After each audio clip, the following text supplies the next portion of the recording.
Since I've taken my position in May of this year, I've met obviously many Syrians, and one thing has struck me and has always been clear is that despite 14 years of stalemate, they never gave up hope for an inclusive and comprehensive accountability for their victimization.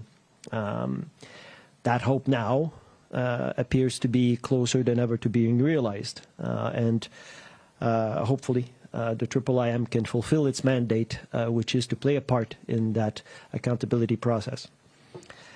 First off, I think it might be useful for me to go over a little bit of our mandate. What is the IIIM? We were created by a resolution of the General Assembly in 2016 to collect, preserve, consolidate, and analyze evidence of serious crimes committed in Syria since March 2011. We have an open-ended mandate, and we have a mandate to investigate the commission or the evidence of commission of these crimes, regardless of perpetrator groups. We've been doing so, and essentially in two ways. As I said, collecting that evidence. We have now over 283 terabytes of data that we've accumulated. And we have been using that data and generating our own to fulfill the mandate of supporting current and future jurisdictions. That's our mandate. Obviously, the idea was that eventually there would be some kind of comprehensive Syria accountability, and in the meantime, we were to support jurisdictions who have, through the use of universal jurisdictions, investigated and prosecuted these crimes. Indeed, over the course of the life of the IIIM, we've received over 400 requests for assistance from 16 different jurisdictions, representing over 230 separate investigations all over the world of these crimes committed in Syria by various actors. These investigations have led to prosecutions, trials, and verdicts. I'm happy to say that we've been able to answer and support over 210, I think, of these requests with actual evidence, as well as analytical products. And our contribution to these accountability processes have been recognized by several jurisdictions. In the meantime, in parallel to that, we have been preparing for a future accountability process by developing specific lines of inquiries across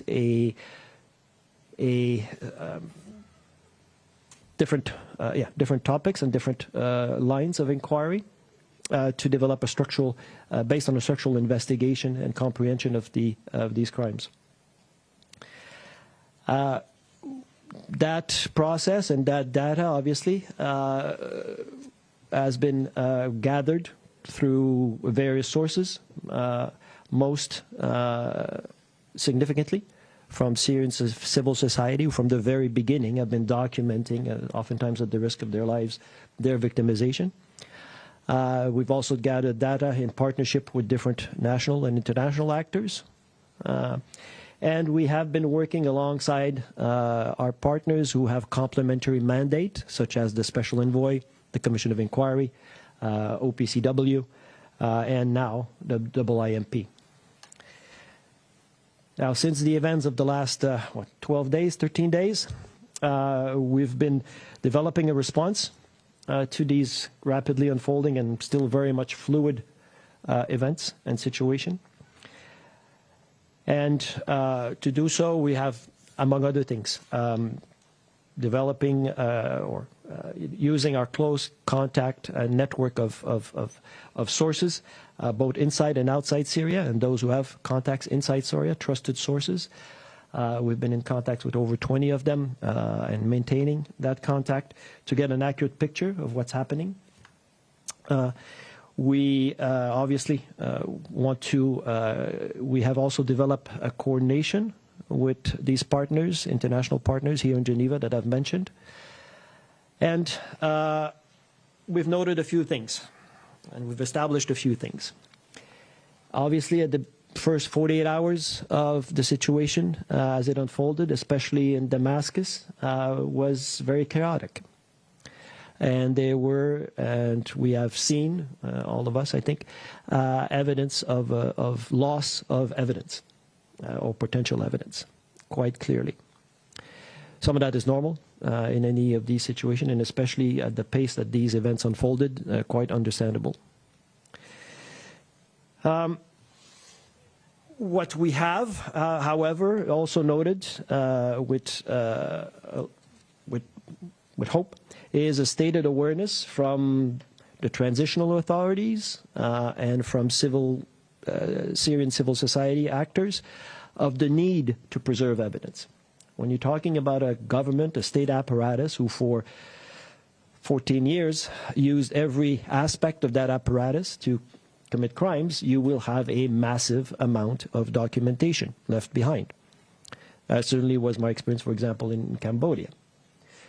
So that awareness of the need to preserve evidence is hopeful. We also have noted that several national actors and also international actors have offered to help in the current situation, to help the transitional authorities to preserve that evidence. And we're certainly hoping that these efforts will continue and will have the sufficient resources to impact the situation in a positive way. We also know that that situation varies from government to government, and we are trying to keep track of those different situations across the country. Part of which, we all need to be reminded, is still very much under an armed conflict. So it's a very delicate and fluid situation. There is, however, the potential in this now accessible crime scene, or maybe I should say interlocking series of crime scenes, there is now the possibility of accessing evidence of the highest level of regime and allied crimes responsibility. There's also now, as we've seen, the very poignant image, the possibility to finally establish the fate of tens of thousands of Syrians who were illegally arrested and detained and suffered, for some of them, years of violence inside the prison system, which we have documented the Friday before last in a report that we've published. Finally, I think also what should be noted is that the situation now offers a multiplicity of opportunities for witnesses, insider witnesses, among others, and also suspects that we know, of whom we know, some of them, and who will also come to light, I think. Those opportunities will, of course, give rise to investigative opportunities, and for both us and also jurisdictions. In the past week, we've received at least 4 different requests for assistance from jurisdictions because of these opportunities. You will no doubt understand that, for example, if a jurisdiction had for some years now an open file on crimes committed by agents of the regime with no possibility of gathering evidence, that file was probably put on the side for a while, but now has been reactivated. So we expect an increased demand from jurisdictions for our support based on the current events. Now, our key priority is preservation, right? Or it should be the key priority of everyone. Ideally, everything should be left in sight, preserved and secured with limited access and no movement. However, given the circumstances, it's possible that things need to be moved, and if that's the case, the key is to document every single step of that intervention and to make sure that it's fully documented for eventual evidence. Lastly, we do have indeed a role to play because preservation is our bread and butter. This is what we know how to do and we are equipped to do and mandated and created to do. So we very much hope to have a role into this process. I should note that the Syrian government, since our creation, denied our legitimacy. And despite our try to contact our letters every year to engage with them, those letters were never answered. We have just now, following the events, reiterated through a communication to the Syrian missions our willingness to engage and to go to Syria to fulfill our mandate. We are awaiting a response, and as soon as that response is forthcoming, we will deploy. Lastly, I just want to emphasize how important accountability is in this transition process. Syrians from the beginning, as I said, have never wavered in their commitment for accountability. I was very grateful for the statements of the commissioners from the Commission of Inquiry, the Special Envoy Peterson, states and others about the need for accountability in any of this process, and that this process, this must be Syrian-led if it's asked any chance of helping Syria transition to a rule of law-based society. So I'm happy to take questions. Thank you very much, SG Petit. There are many. I just wanted to say Mr. Petit is Canadian, so he can answer your questions in French. I know some of you will do ask that in French, so and I'll start with RFI. Bonjour Monsieur Petit. Effectivement, j'ai posé les questions en français. Je vais peut-être pas vous reposer la question si vous avez pris contact avec HTS, parce que vous venez de le dire. Vous avez envoyé une lettre, j'ai cru comprendre. Vous demandez sur les... Simplement, est-ce que vous avez reçu de nouvelles preuves dans les 12 jours qui viennent de se dérouler? Est-ce que vous avez reçu quelque chose en particulier? Est-ce que vous avez commencé à recevoir de nouveaux témoignages? Et je voudrais savoir si, globalement, ce qu'on a vu, les scènes de libération de la prison de Senaïa, etc., vous avez publié un rapport quelques jours seulement avant la chute du régime d'Assad. Est-ce que déjà ce rapport, vous l'avez publié plus vite à cause des événements? Est-ce que c'était prévu le timing? Et qu'est-ce que ça change finalement, la chute du régime? Qu'est-ce que vous ne saviez pas qu'on a vu ces derniers 12 jours, après les multiples rapports et tout ce qu'on sait depuis des années? Qu'est-ce que vous ne saviez pas que vous avez appris dans les quelques jours qui viennent de se terminer? Et puis sur la destruction des preuves, vous l'avez dit, vous dites c'est normal dans les premiers jours, dans une situation comme ça, que des preuves soient détruites. Est-ce qu'aujourd'hui vous avez l'assurance que c'est terminé, qu'il n'y a plus de preuves qui sont encore détruites par les rebelles qui s'emparent des lieux de pouvoir?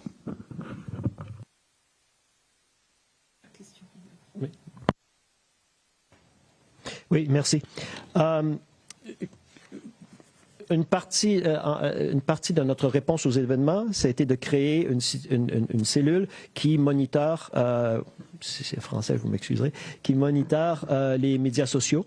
C'est une des choses que l'on est capable et qu'on est très bon à faire et qu'on voulait aussi essayer d'éviter la duplication.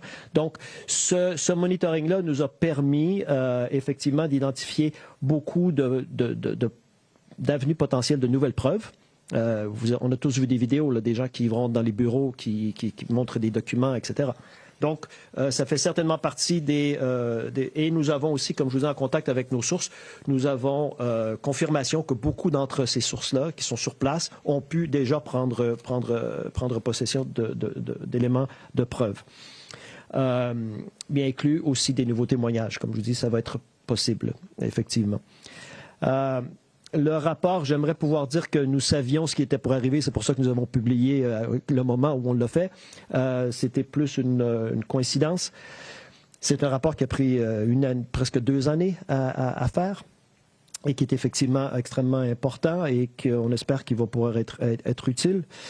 Quant à la question de savoir si on a découvert quelque chose, je pense que pour moi... Bon, nous avons quand même 8 ans presque d'expérience dans documenter les crimes qui se commettent en Syrie. Factuellement, je vous dirais peut-être pas, mais pour moi, je pense que c'est de visualiser l'horreur de l'impact des crimes sur les victimes là, qui sortent des centres de détention et les familles qui sont réunies, ou encore pire, les familles qui finalement, malgré leur espoir, constatent que leurs membres de famille sont disparus. Je pense que c'est plus ça qui nous a frappés. Finalement, j'aimerais clarifier, nous avons été en contact, nous avons envoyé une lettre à la représentation du gouvernement syrien à Genève et à New York. Vous nous avez, je voudrais être clair, nous avons été en contact avec les représentations officielles du gouvernement syrien. Merci. La destruction de preuves, est-ce qu'il y a encore des... Oui, effectivement, extrêmement important. Non, nous n'avons aucune assurance que ça cesse et au contraire, nous avons toujours des informations que cela continue. Cependant, comme je le disais, il y a un messaging qui est encourageant des autorités transitionnelles. Nous savons qu'ils prennent des mesures pour contrôler là où ils le peuvent. L'accès et la perte, c'est loin d'être parfait et il va y avoir besoin de beaucoup plus de support et d'acteurs pour que ce soit de manière compréhensive.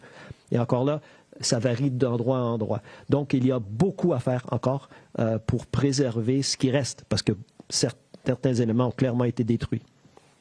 Petit, sorry, there is a question, just a very detailed question on the chat. If you could please repeat the figure. You said 283 terabytes of data. Yes, that's correct. 283 terabytes of data. Okay, okay. So I'll continue with the question. There are many. Gunilla von Hall, Svenska Dagbladet. Thanks. Thanks. Hi, here, Gunilla von Hall, Swedish, Svenska Dagbladet. When you talk about the loss of evidence, could you be a bit more elaborate on that, a bit more concretely? What kind of evidence have been lost? What do you know about that? And when it comes to preservation, we now have the news about the mass grave, about 100,000 bodies. How do you expect that to be preserved as a site to be investigated? You also said that you're ready to go when you get the clearance. What do you mean by that? Are you going in with a team? How many? What do you expect it to do concretely when you get to Syria? Thanks. Yes, thank you. I think what kind of evidence lost? I think of any kind. We've had reports and we've seen as well, right? Papers strewn all over the floor, people leaving with computers, hard drives burnt and smashed. So I think there's obviously has been a loss. How significant that loss is, it's very early to say. There is, like I said, there is a need for concerted effort for everyone. And perhaps to answer your third question, part of that, we hope to be part of that effort. In terms of who and when and where, it's still too early to determine. But significantly, obviously, rather, our first priority would be to go and try and scope the extent of the issue. See exactly what is available in terms of access and potential evidence, and then see how we could best assist in preserving that, and then eventually targeting specific source of evidence for different needs. Sorry. Oh, sorry. No, it's very. And in terms of the mass graves, that is, a very complicated, important area. And we would certainly could assist in some of that process, but it's a very specialized process if you're talking about documenting it for criminal purposes. But obviously there is the competing and perhaps sometimes overriding necessity to bring answers to victims that can override that need to preserve evidence from criminal proceedings. So again, this has to be Syrian-centered and would have to be done in conjunctions with various actors. Nina Larsson, AFP. Yeah. Thank you for taking my question. So just to follow up quickly on that, on the mass graves. Hi. Just wondering, in your gathering of evidence over the years, if you have an estimate of how many mass graves we can expect to find in Syria, if you have any thoughts on what might be found. And then I had two other questions. One was about yesterday when Mr. Peterson went to the Sandaia prison. there was someone throwing bricks at the car and yelling that the UN was coming too late. I'm just wondering concerns around that the international community is going to face coming in and trying to investigate when it comes to the fact that this has been going on for so long. And then finally, the Swiss federal court is considering dropping the case against Assad's uncle. And I'm just wondering if you have thoughts on the wisdom of doing that. Thank you. Thank you. In terms of the mass graves, that's obviously been part of our documentation effort through the years. We certainly have significant reason to believe of a certain number of them and location of them, but that's something obviously that's not for at this stage anyways for up to discussions in public. I have to ask that, as I said, mass graves are a very specific type of crime site. The excavation of it, exhumation of it, sorry, for criminal purposes requires a lot of resources if you want to be able to get DNAs or identity, cause of death, etc., especially if you're talking about hundreds or perhaps thousands of bodies. So those are very complex issues that, in my experience anyways, sometimes takes years to address. In terms of the reaction of some to Mr. Pedersen's visit to Sandaia,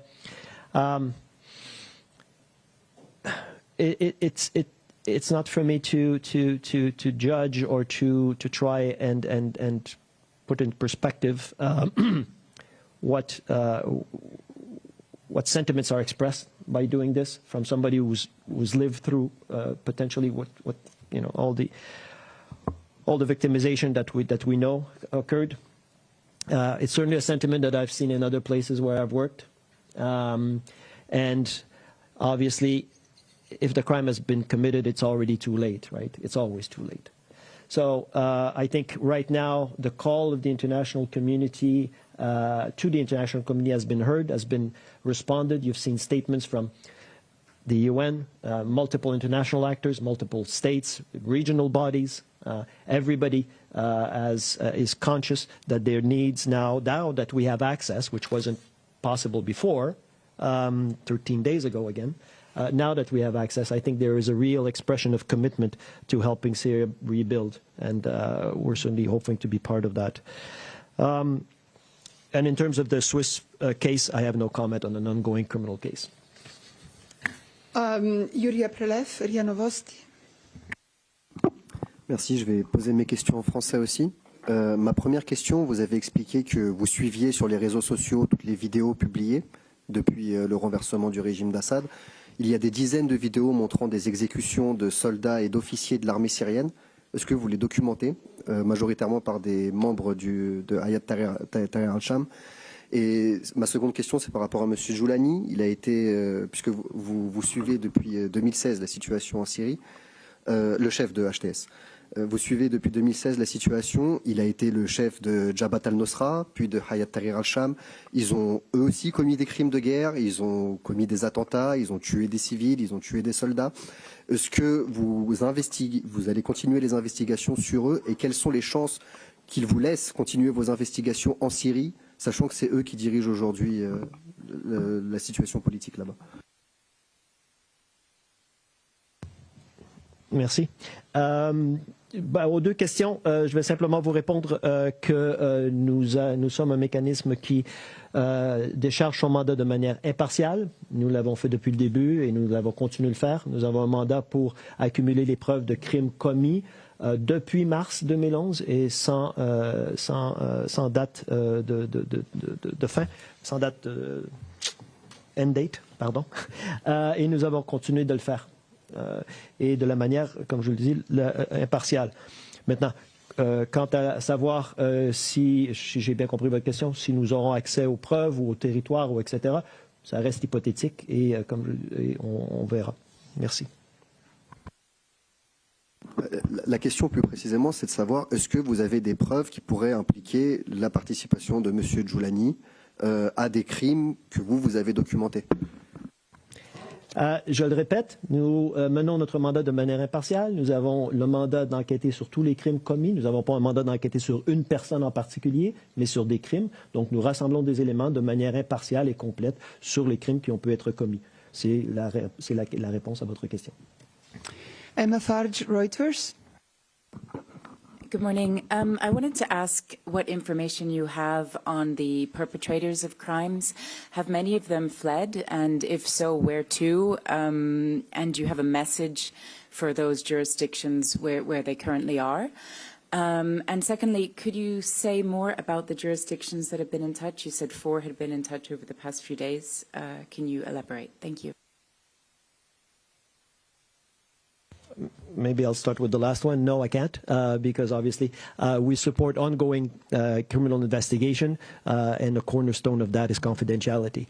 Now, in terms of specific individuals and their whereabouts, we obviously, through the years, have accumulated a long list of names of individuals of interests. We are also aware of reports, some of which we have confirmed, of individuals who have fled the jurisdiction. There's a very prominent one that yesterday came in with a statement. So we are obviously aware of that, and we'll be monitoring the situation, and both in terms of our own investigation and in response, obviously, to requests for assistance. Thank you.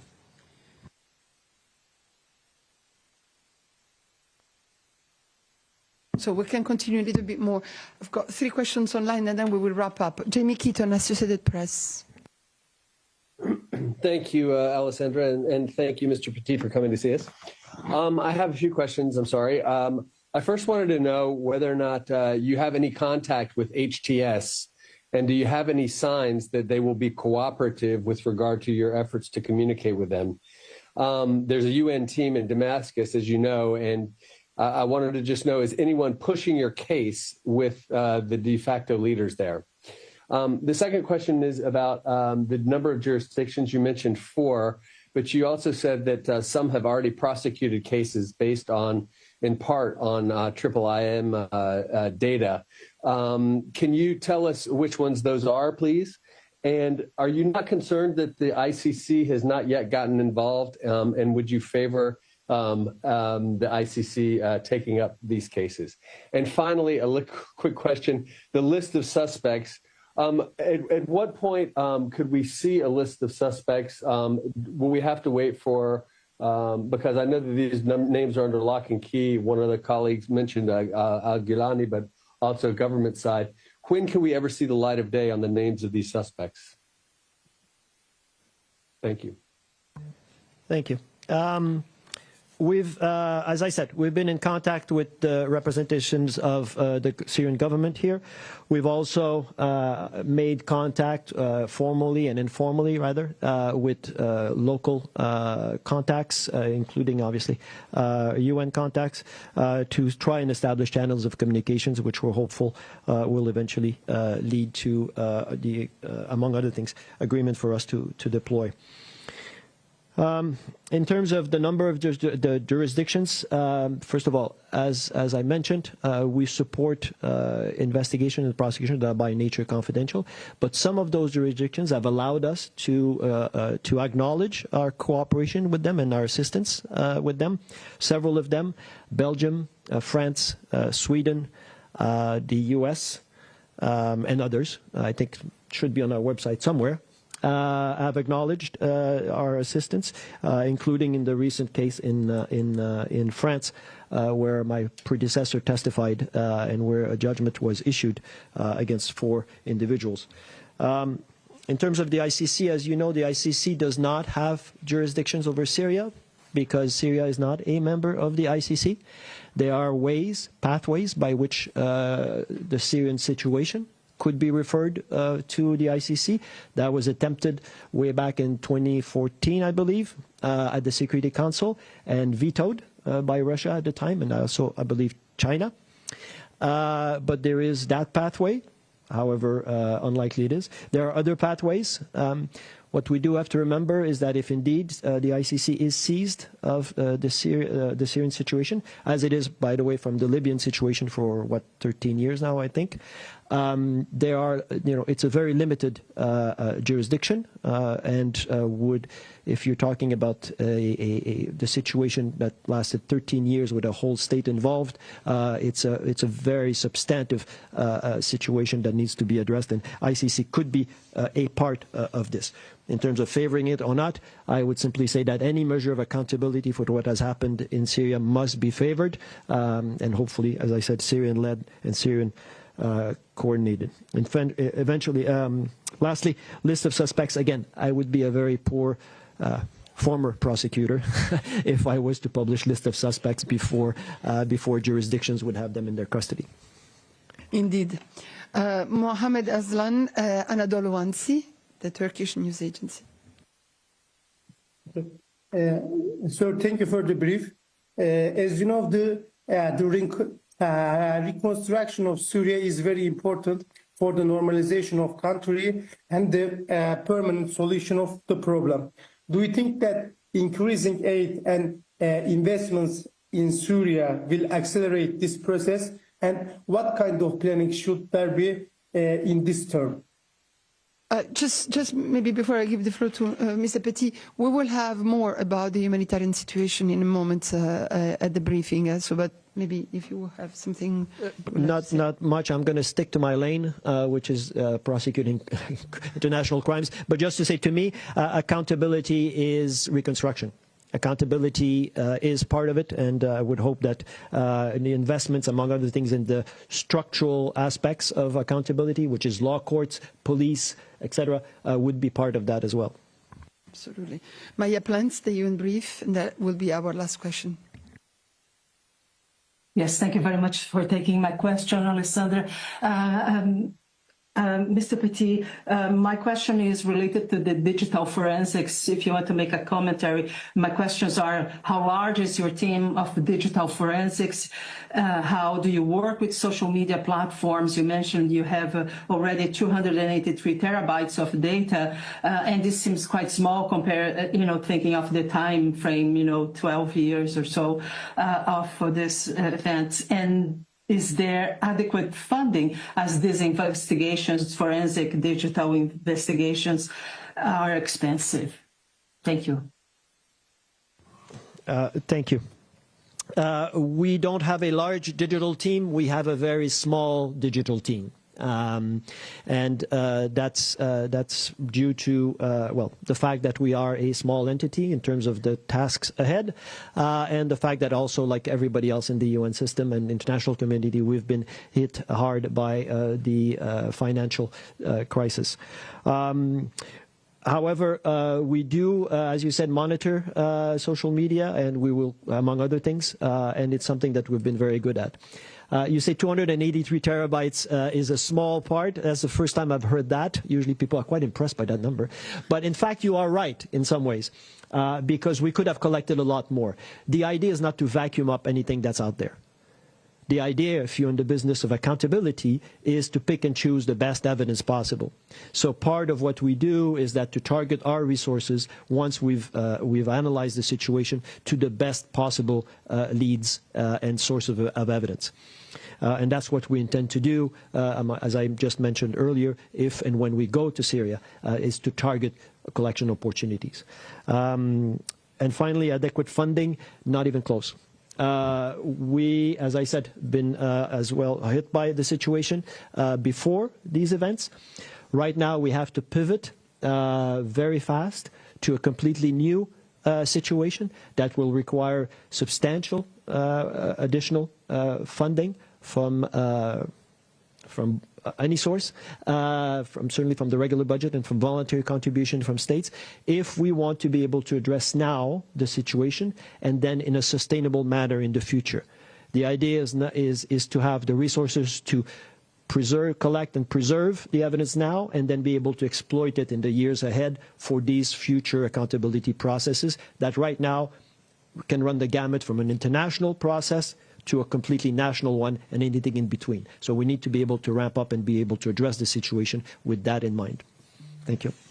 Thank you so very much, Mr. Petit. There are more questions, but Ouda Abu Zaid, as you know, takes care of the IIIM press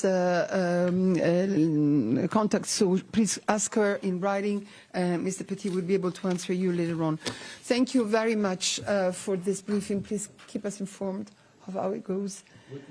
Thank you for briefing the Geneva Press Corps. And thank you, Ouda. And please stay, because we have many more guests, and we'll just stop 1 minute and continue with the regular briefing. Thank you.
Enrico, tell me when I can start.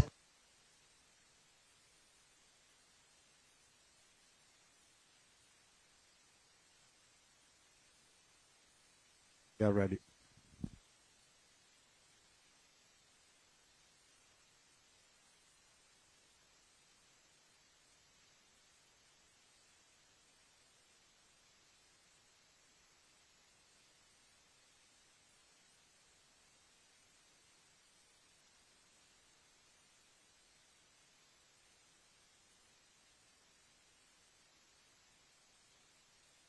So thank you very much. If I can ask you to take your seats again, we'll continue with the briefing.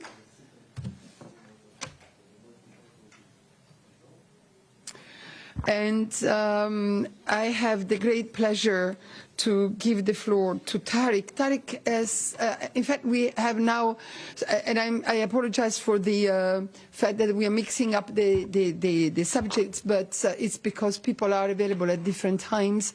And so now we are going to go into something completely different, which is the global H5 and N1 avian influenza situation. Then we will go back to Syria, because the regional director for MENA of UNHCR will be able to come and join us in the room. And then we will hear from Eugene and from Claire on the situation in Mayotte. So that's the plan. So let me now give the floor to Tariq to introduce the three speakers. It's not just WHO, but also FAO and WHOA, which are joining us from different places. So Tariq, if you want to start and introduce your colleagues.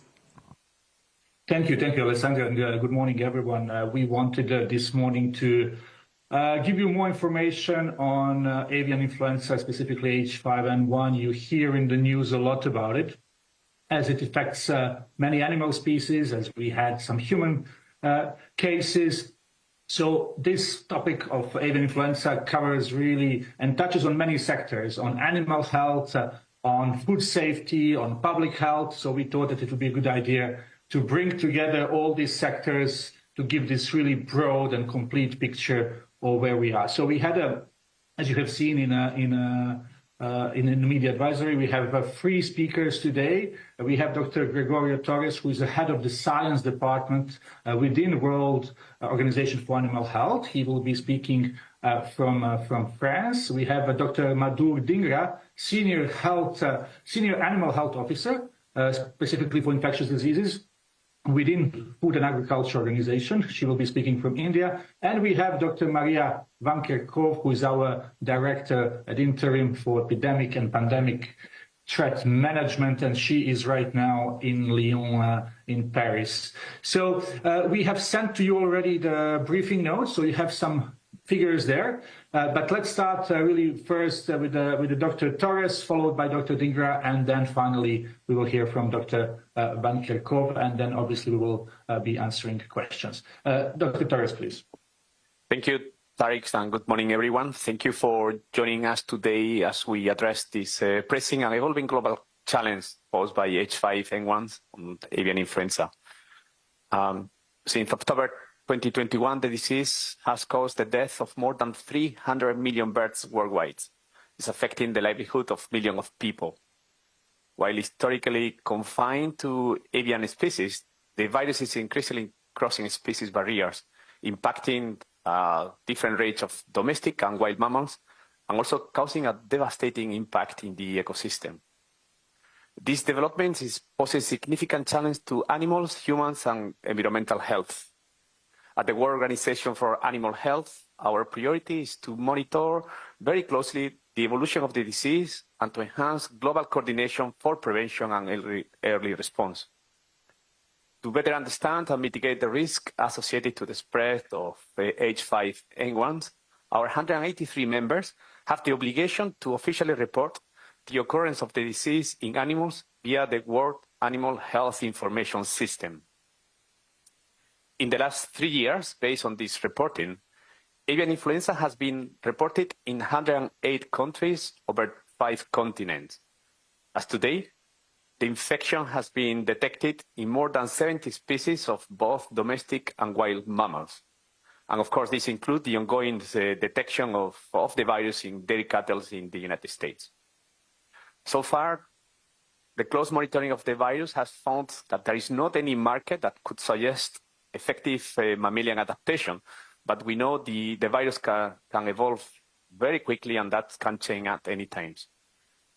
Surveillance and early response are essential to protect both animals and public health, as well as maintaining the trust that we need to ensure the safe international trade in animals and their products.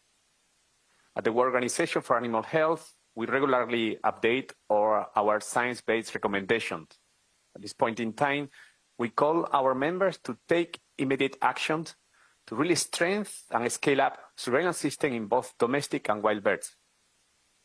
We are requesting to stop animal-to-animal transmissions by enhancing biosecurity and early detection system in poultry, in cattle, and also livestock, in particular in high-risk areas where action needs to be taken immediately if the virus is detected. We're asking our members to also timely report all avian influenza cases, including these animal hosts other than birds. I really want to emphasize that the safe international trade in poultry is possible if risk mitigation measures, as recommended by our international standard, are in place. These also include the trade from vaccinated animals. In collaboration with FAO and WHO, we are fully committed to continue supporting our members through our scientific network, partnership, and initiatives, such as the Global Strategy of Avian Influenza that we recently launched in collaboration with FAO. We will continue liaising with national veterinary services, but also with producers, in particular from affected countries. If we work together under the One Health approach, we can really mitigate this global threat and safeguard the health of animals, of people, and the ecosystem worldwide. Thank you. Thank you very much. I think we go to Dr. Madhur Dhingra, the Senior Animal Health Officer, Food and Agricultural Organization, who is briefing from India. Thank you. Good morning, good afternoon, everyone. So we have continued to see the significant global impact of the highly pathogenic avian influenza H5N1 viruses, particularly within the poultry industry. In addition to the direct impacts on livelihoods, the economic burden on farmers also leads to reduced investments in biosecurity. This increases the risk and leads to a dangerous cycle of risk, vulnerability, and loss. FAO has been monitoring the situation over the years and has provided technical guidance and emergency response support to its members through its multidisciplinary animal health teams present in over 50 countries. In regions that are heavily reliant on poultry as their primary protein source, HPI poses a serious threat to food and nutrition security. When HPI was initially detected in Latin America, FAO conducted a rapid risk assessment in March 2023, which identified the valuable role of backyard poultry production in that region and how it could potentially exacerbate food insecurity in over 35% of those countries. To reduce the shocks, FAO supported 10 countries in Latin America on emergency management and regional risk information sharing. Just last week, FAO sent a regional alert to the Latin America and Caribbean, highlighting the elevated seasonal risk along the wild bird migratory corridors. We just heard that the impacts of HPI have spilled over into wildlife, and more than 500 bird species and over 70 mammalian species have been affected, including endangered animals like the California condor and polar bears. The biodiversity impacts, particularly among seabirds and marine mammals, and the disruption of fragile ecosystems such as the Antarctic region are very concerning. The Convention on the Conservation of Migratory Species and FAO co-convened Scientific Task Force on Avian Influenza, which has been set up since 2007, has provided recommendations on managing these risks in wildlife, animal, human interfaces, and has partnered with UNESCO, Ramsar, IUCN, and other partners on managing HPI in these conservation sites. With the recent emergence of H5N1 influenza virus in dairy cattle, FAO's emergency prevention system produced a technical publication that summarized the emerging situation, knowledge gaps, and recommended risk management actions. Recently, in response to the request for guidance from member states, FAO has published recommendations on surveillance in cattle and other farmed mammals for early detection. FAO continues to support countries in strengthening capacities for surveillance, joint risk assessments, and virus characterization, implementing biosecurity in value chains, supports global and regional networking and rapid risk information sharing, and promoting One Health responses to a complex challenge like HPI. Gregorio already mentioned the 10-year global control strategy. A key component of this strategy is the transformation of poultry production systems to become more resilient, safeguarding livelihoods, biodiversity, and global health. And this is very much in line with FAO's vision of sustainable livestock transformation and One Health in agri-food systems. Thank you. Thank you very much, Doctor. And then we'll close with Dr. Maria van Kerkhove. Maria, welcome. Thank you so much. Thank you to Madhur and Gregorio. I'm very happy to be here with you today. So good morning, good afternoon. You heard from both BOHA and FAO about the situation of H5N1 in animals globally and what they are doing to mitigate the risk and support countries. Of course, you know that human health and animal health are closely linked, and protecting animals, improving surveillance, and strengthening biosecurity on farms are critical in keeping both animals and humans safe. In 2024, 76 people have been reported to be infected with H5 avian influenza viruses. Most of them were farm workers. 61 of these 76 cases reported this year have been reported from the U.S., which has also reported outbreaks of H5 in wildlife and poultry, and more recently in dairy cattle. While there is much attention on the avian influenza situation in the U.S., this year cases have also been reported from Australia, Canada, China, Cambodia, and Vietnam.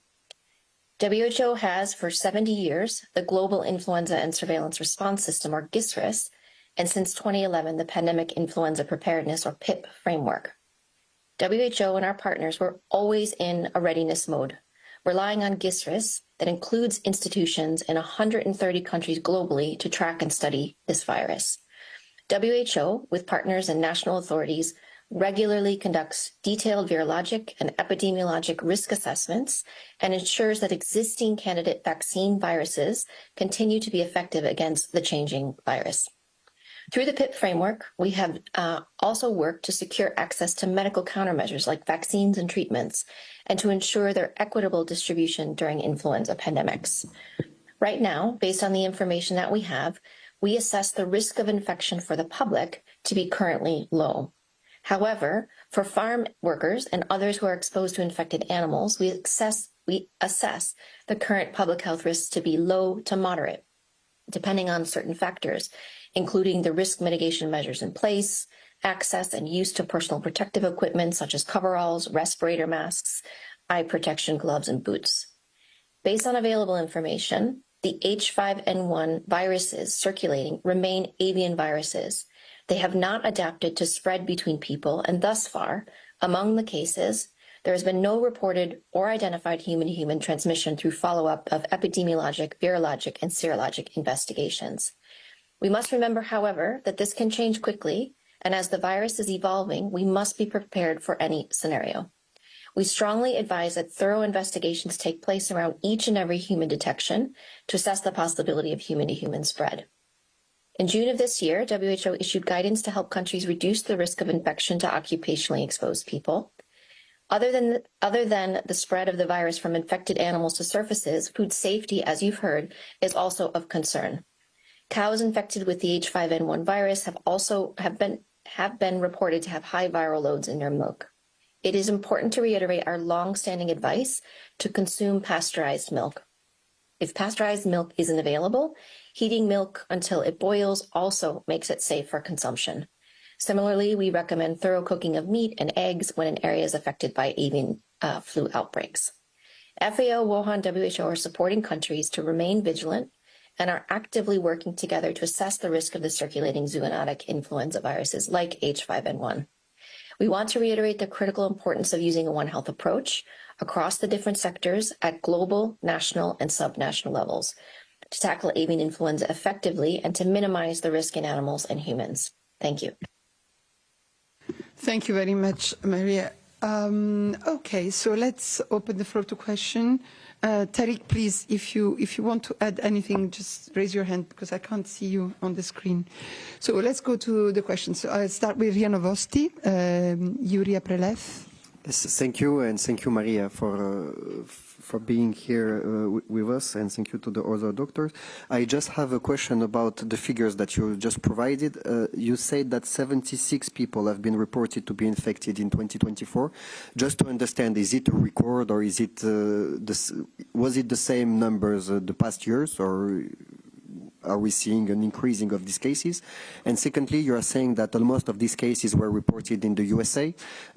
Is it because USA is just monitoring more this situation, so that's why you have more data? Or is this for local reasons? And if it's not the case, what are the expectations of the real numbers around the world this year? Thank you. Maria. So thanks very much for the question. So we've been tracking zoonotic influenza viruses over many years now. And since 2023, we've had hundreds of infections. We do see a change in the number of reporting over time. The H5N1 cases that we're referring to, and the ones that I'm referring to in the US, are of this 2344B clade. But there are other H5N1 viruses that are circulating elsewhere, like we mentioned in China and Vietnam and Cambodia. And so 76 reported this year is not unusual in terms of what we've seen in the past. However, we do see, I mean, certainly this is more cases we've seen reported in the US ever. Most of these cases have been reported to be mild. We do have, as you've heard, the case in Canada and a young person, which has been severe. And surveillance has increased for sure. We are encouraging member states, including within the U.S., to have more active surveillance in occupationally exposed people, certainly to those who are working with infected animals. And of course, as we've all mentioned, to improve mitigation to prevent spread between animals, to new animal species, to humans, in a number of different ways. And the three of our organizations have mentioned improvements in biosecurity, we've talked about trade, we've talked about the use of personal protective equipment in humans.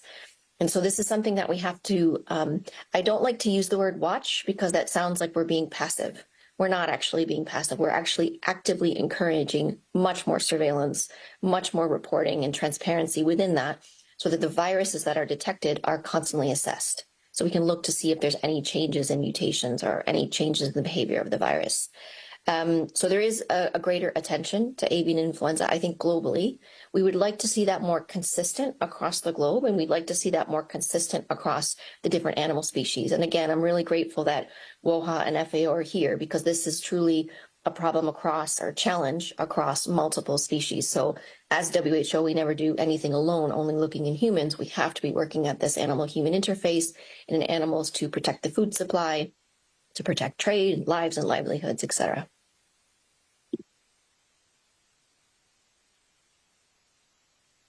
Okay, let me go. Let me see first of all. Yes, please. My question is to... do you mind to introduce yourself? Sorry, Can you hear me? Is this okay? Yeah, this is Mr. Liang from China Economic Daily. Thank you for Lucy. And my question is also to Maria. But earlier this year, we have seen the WHO passing through the global framework for understanding the origin of new and re-emerging pathogens, which gave a big emphasis to the One Health approach. And now with the avian influenza re-emerging again, how do you see the passing of this framework giving more impetus to the work you have, that the WHO is able to do this year compared with the back days when you don't have this framework? So what difference we are seeing from this work? And looking into the future, as you have rightly mentioned, the majority of the cases are coming from the US, and the WHO is doing a great job in asking the US authorities to do more surveillance. In case they withdraw, which is on a presumptive basis, do you have a backup plan to get all the data that WHO would need? Thank you. So thanks for these questions. So, and I appreciate you mentioning the SAGO framework, which was published recently. This is basically to support member states to study how new novel pathogens emerge. With influenza, we are very fortunate that we have an entire global system. I mentioned the Global Influenza Surveillance and Response System. We work with FAO and with WOHA in a number of different ways across different partnerships. I mentioned off-flu. I don't know if that was, I can't remember if that was just mentioned in some of your statements earlier. You guys may want to comment on this. But making sure that detection, identification of these viruses, sequencing of these viruses are shared with our WHO collaborating centers, with our national influenza centers, and so regular risk assessments are taking place. The challenge that we see with influenza is that in the last 4 or 5 years, we've seen this massive epizootic, and my colleagues have commented on this, in wild birds, in domestic birds, but also spilling over and infecting land mammals, marine mammals, the latest of which are the dairy cattle. So there's a number of questions that we all have with regards to why are we seeing new species being infected? What can we do to mitigate the impact in the species that are known to be infected, as well as to prevent to spread to new ones? And how can we use not only a One Health approach working across sectors, but a multidisciplinary approach to utilize different expertise to understand circulation, transmission, and what we can do about this? With regards to reporting from all member states who signed up to IHR, the International Health Regulations, we expect the reporting to continue. As WHO, we have 194 member states. We work with everyone, everywhere. With regards to improving surveillance capacities, improving sequencing, and the reporting as mandated through IHR. We expect that to continue. We have incredible colleagues, technical colleagues in every single member state, including within the US.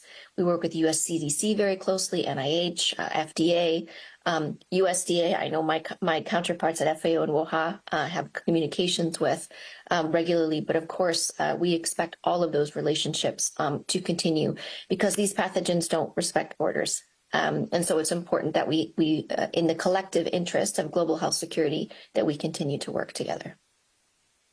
Thank you. Yes, you have a follow-up? Yeah, go ahead. It's okay? Yeah, okay. If Nina Larsen, AFP. Thank you. Hi, also a question for Maria. I was wondering, I mean, you mentioned that there's no sign yet of human-to-human transmission. Do you think, I mean, is this just a matter of time? And, you know, how concerned are you that this is the next pandemic in the waiting? And also, do you think that if this does start spreading between humans, that the world is actually prepared to deal with that? Thank you.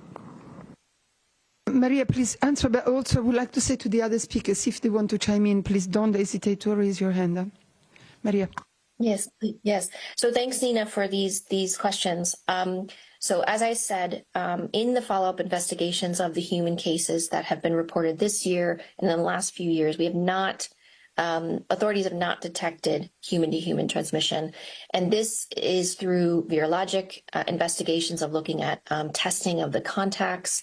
This is doing serologic investigations of the close contacts, whether we're talking about family members or healthcare workers, other occupationally exposed individuals. But as I said, we also would like thorough investigations around each and every human case to detect this. In terms of looking at the virus itself, the virus is an avian virus. It doesn't have mutations that allow it to have efficient human-to-human transmission or even any human-to-human transmission. But this is something that we are actively assessing. And this is why surveillance is so critical. This is why it's so critical that we have the sequences shared and the information shared. But the thing we are also concerned about is these are avian viruses identified in humans, identified in the dairy cattle, identified obviously in the birds themselves. But we are also looking at other zoonotic influenza viruses in swine and in other animal species. And what we're worried about is the potential for a reassortment, the potential for what we saw at the start of the 2009 pandemic. We are in an inter-pandemic period right now, where we have a number of different zoonotic viruses. Avian influenza, H5N1, is one of several. And we are operating in a state of readiness. We know that for influenza, which is why GISRIS has been in operation for 70 years, we know that we will have another flu pandemic. We just don't know when, we don't know which subtype, and we don't know where it will emerge, which is why we need to be ready. And so the PIP framework, which was established in 2011, which sets up agreements with manufacturers for the access to real-time production of diagnostics, of therapeutics, so that we can have the equitable distribution of those should we need to, should we be in a pandemic state. We feel any work that we do collectively now is beneficial for the future, whether we have a pandemic now or we have one later. Whether we're ready for that, the DG addressed this at the last press conference with the ACNU reporters. Around yes and no, we're ready and we're not. I think there's a lot that has improved because of the 2009 flu pandemic, but also because of COVID. But I think the world is not ready for another infectious disease, massive outbreak or pandemic because we've all lived through COVID and it was incredibly traumatic and it's still ongoing. And for many, COVID is a daily issue for them, and many are dealing with acute disease and post-COVID conditions. So we, as WHO, working with partners, with FAO, with WOHA, with all of our member states, with academic institutions, public-private partnerships, are doing our best right now to be ready for when and if this happens. I see Gregorio would like to add something. Yeah, thanks. Just to emphasize the importance of surveillance. And I think and the reason the three organizations are here today is to emphasize the need to have an integrated surveillance. I think the key word here is prevention. We are supporting our countries, we are working very closely with our members to really minimize the circulation among animals in a way of preventing also the potential pandemic. We very briefly touch on the work we do with the scientific community. Along with FAO, we got the network of scientists, of experts of avian influenza that they are close monitoring the evolution of the virus. And this information is transparently shared with the community and particularly with WHO. So the international community is aware and is ready, as Maria just mentioned, in case we need to take a quick action. But I think the emphasis at this point in time is to really reduce the risk at the animal source And to do that, we do need to maintain our support to the veterinary services and also to the producer. So we have sufficient elements in place to early detect and respond effectively to any potential risk that we can observe at the animal source. Thank you. Thank you very much, Gregorio. Gunilla von Hall? Yes, it's to Maria.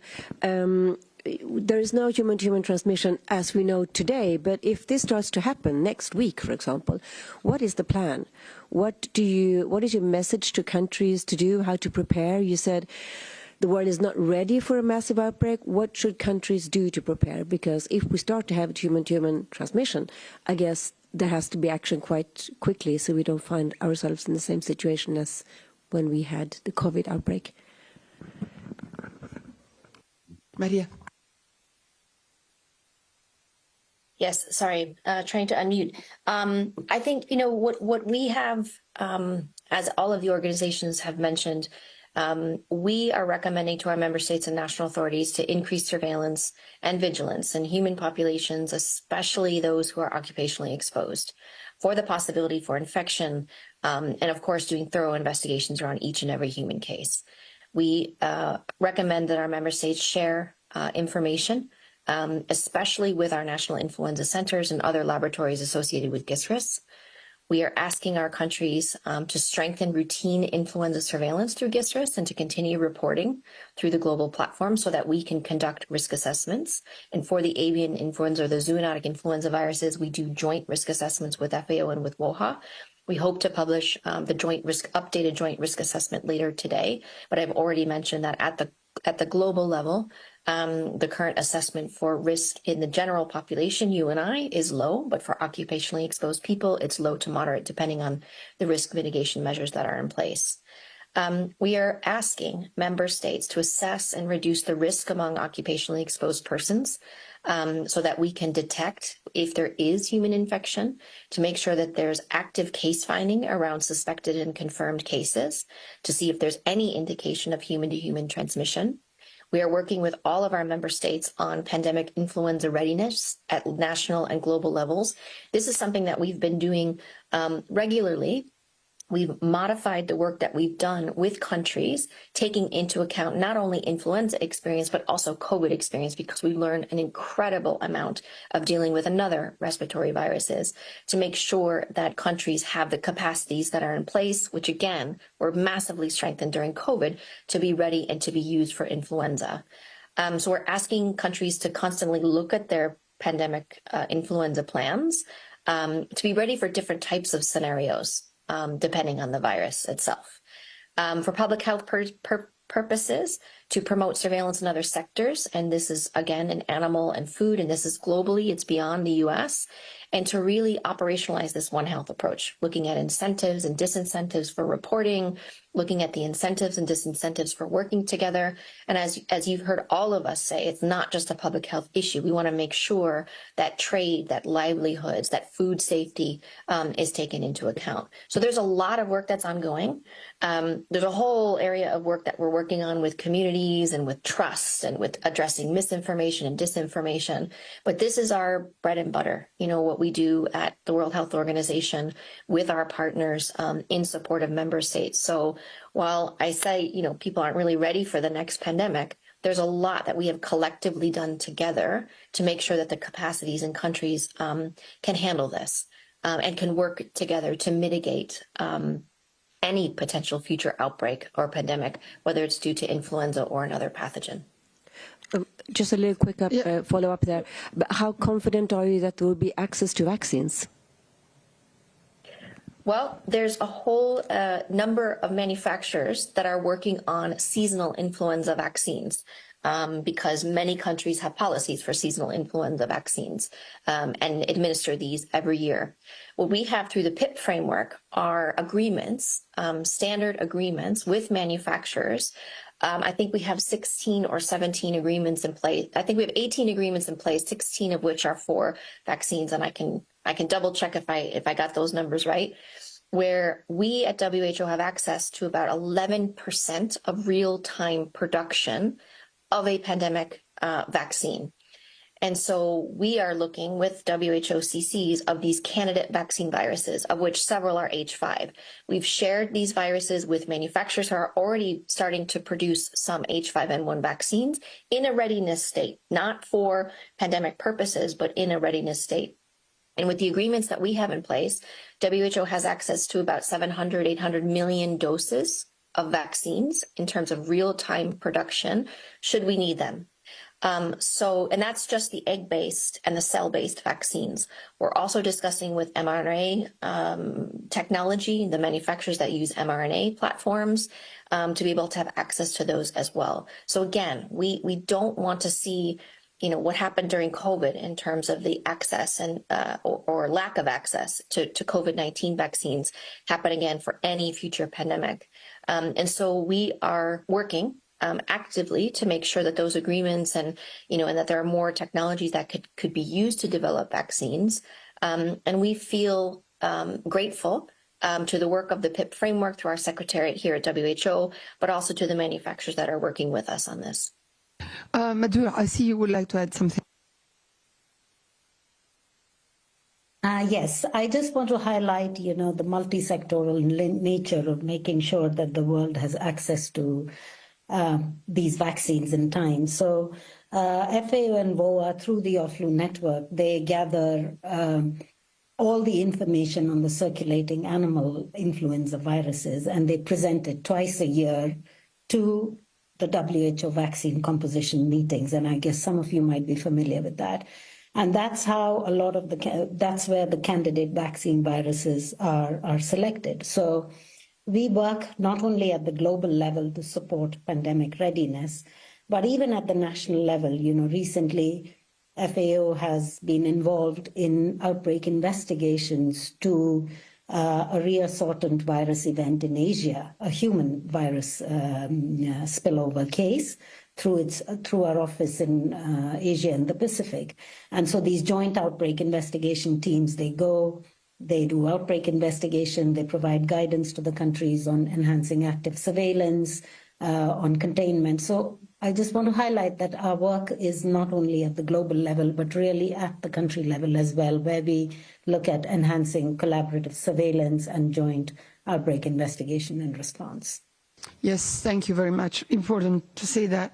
I've got a few more questions from the platform. Lisa Schlein, Voice of America. Lisa, good morning. Good morning, Alessandra. Thank you for taking my question. Also for Maria, I'd like to know, first of all, whether the case of bird flu jumping from cattle to humans in the United States was the first time that this situation has been identified, or whether this phenomenon has happened in the past. I remember when it was identified that WHO didn't really take the situation very seriously. It took a while for you, I believe, to take it seriously. Do you think that this might have been a problem? Also, do you think that the cases reported of H5N1 in humans from cattle is being underestimated, and is this a great concern of yours? And lastly, in previous cases when H5N1 has been identified in poultry, millions have been slaughtered. Do you advise a similar situation regarding cattle, who are much larger and considered as friends by many people?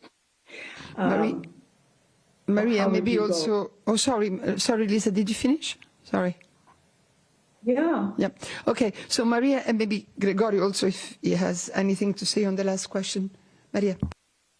Yeah, I mean, I can tell you we take the avian influenza very seriously. So I'm not sure what you're referring to, saying that we didn't take it seriously. This is something, we established GISRA 70 years ago.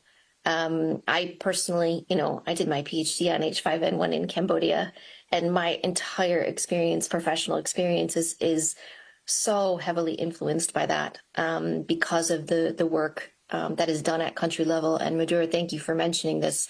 We're talking at global levels and all these things that we're doing, but where we have impact is in countries. So for sure, these viruses are in circulation, and you've heard us say many times, it's not a matter of if, but when we will have, an influenza pandemic, whether it will be 2344B H5N1 or another one. That's why we have to be constantly ready. So this is something we do, and we take seriously through our actions. Through working with member states, through the risk assessments, through providing evidence-based guidance, to providing field support, to working across the sectors with FAO and with WOHA, and that's at the global level. Of course, working with many of the different local actors who work at the animal-human interface, and specifically with wildlife. With the dairy cattle, this is the first time we've seen human infections with infection from dairy cattle, because this is the first time we've seen infection in the dairy cattle. I did want to comment, if I might, very briefly on Yuri's question around more cases this year, because I have the numbers in front of us. Since 2003, there's been 961 H5 cases, and we've seen fluctuations over time. There have been 76 reported this year, but I can tell you in 2015, there were 145 reported. In 2005, 2006, we saw 104 and 109 respectively. So there are some ebbs and flows in terms of the detections that we've seen. So this is not unusual in terms of number. However, it is the first time we've seen the infections from dairy cattle to human, and so many within the U.S. Thank you. Maybe if I'm seeing the comment here, if Tariq could share those numbers, that would be useful. Gregorio, also on the cattle? Yes, thank you for this question. As Maria mentioned, it's a unique situation what we are observing now in the U.S., where there is a sustained cattle-to-cattle transmission. And it's true that in certain situations, in particular in poultry, stamping out, slaughter the animals is an activity the veterinary services do to stop the transmission. The U.S. authorities, they are trying to do their very best to stop the transmission on cattle. I think the key word here is biosecurity. The transmission between cattle, the epidemiology of the disease in cattle is slightly different than in poultry. Therefore, we cannot just copy and paste the intervention. We do need to understand how the disease, how the virus evolves, and how the virus is transmitted in the cattle population. As I said, it's something that the scientific community has been faced for the first time since March. We have learned a lot. There is a lot of research and investigation going on. We do know a lot about the virus, and there is a lot of intervention that they are recommended, not necessarily need to stamping out or to slaughter the affected cows. They do recover. As I said, if there is a strong biosecurity, if we are certain that these infected animals are not put in contact with another infected animals, and if we protect the people who are working with these animals, we can definitely reduce the risk transmission among cattle and also consequently between cattle and humans. So here, once again, the key words to me would be biosecurity and surveillance, early detection, and take the appropriate action in the grounds when the virus is detected in the cattle population.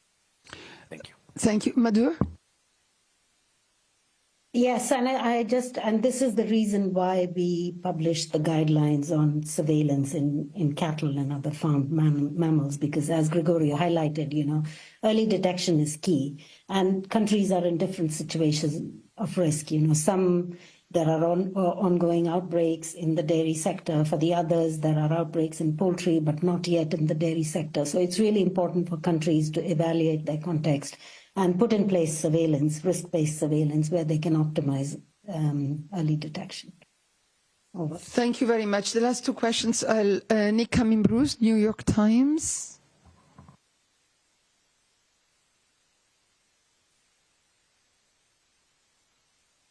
Yeah, hello, can you hear me?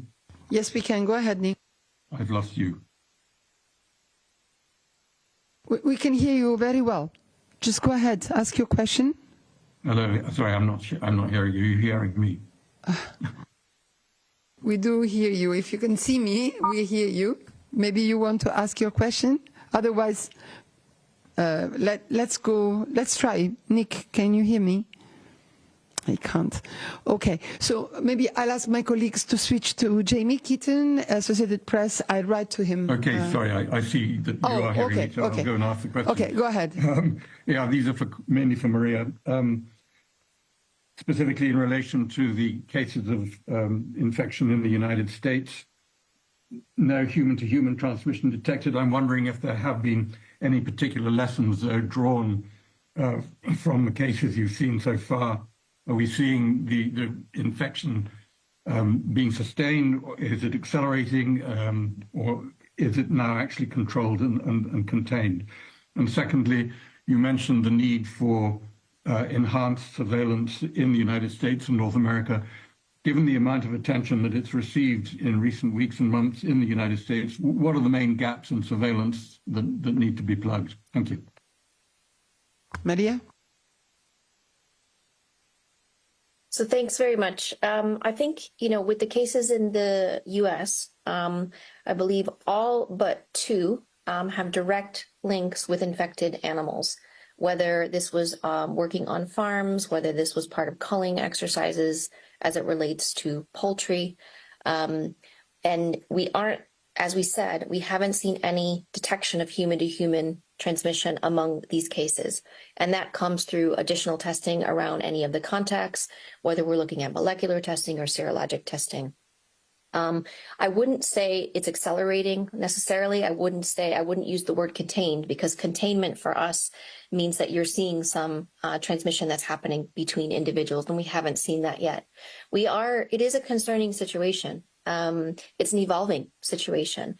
And there is a lot of attention on the United States because we've seen this new species infected. But this is a challenge that we see globally. And we want to raise awareness. I'm particularly grateful for the guidance that FAO put out, looking at testing or advice and guidance around testing of dairy cattle. We're asking for more surveillance, but strategic surveillance, strategic testing within species that we know to be infected. It's strategic testing around occupationally exposed individuals, particularly where we don't see the use or the appropriate use of personal protective equipment. Gregorio, you mentioned the biosafety. This is absolutely critical. You can't just only focus on surveillance. We also have to look at the risk mitigation measures in the dairy cattle to make sure that herd-to-herd transmission is reduced or minimized, but also from animal species to other animal species, including transmission from animals to humans. So I think there's a number of different things that we would like to see happen, not just within the U.S., but also globally. Thank you very much. Last question, Jamie Keaton, Associated Press. Thank you. I didn't hear Alessandra, but can you hear me?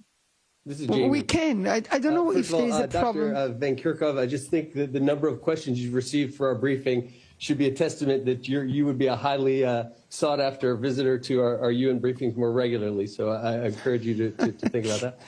My question has to do with the United States, kind of riffing off what you had just mentioned, which is, so the United States, of course, the Department of Agriculture has mentioned these milk tests that are going to be taking place. Is there any reason that you have to believe that other countries as well should be doing that sort of surveillance level? And I just wanted to also ask you if you might, there are a lot of people have been over the years been suspicious about either testing, vaccinations, being forced.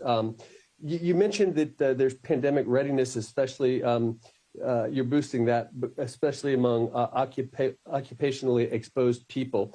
Can you give us a little glimpse as to what that involves exactly, so people don't have to be so afraid about what these testing and the surveillance measures, if it does get to the point where individuals beyond the occupationally exposed people may have to undergo as well? Thank you so much. So I'll start, but Gregorio, you're probably going to want to come in on specifically on the bulk testing and the additional recommendations for animals globally. So I'll leave that to you. I mean, I think, Jamie, yes, I'm always happy to do Pele briefings. I'm always happy to address questions. I'll discuss that with Tarek and the team. And thanks also, for joining our regular press conferences that we have with the DG periodically. On the testing and vaccinations, so testing is a part of what's happening in many countries in lots of different ways. Whether these are individuals who show up at healthcare, whether they're suffering from signs or symptoms, there's usually a lab algorithm. A nasopharyngeal sample is collected, and the lab will test for influenza viruses. They'll test for SARS-CoV-2. They'll test for bacteria, depending on the age and risk profile of the individual, and of course what disease they're coming into healthcare with. And it's a normal part of the clinical care pathway. It's really important for testing to take place so that clinicians, nurses, public health, medical professionals can actually care for individuals based on what they have. There are treatments that are available for influenza and for other respiratory pathogens like COVID.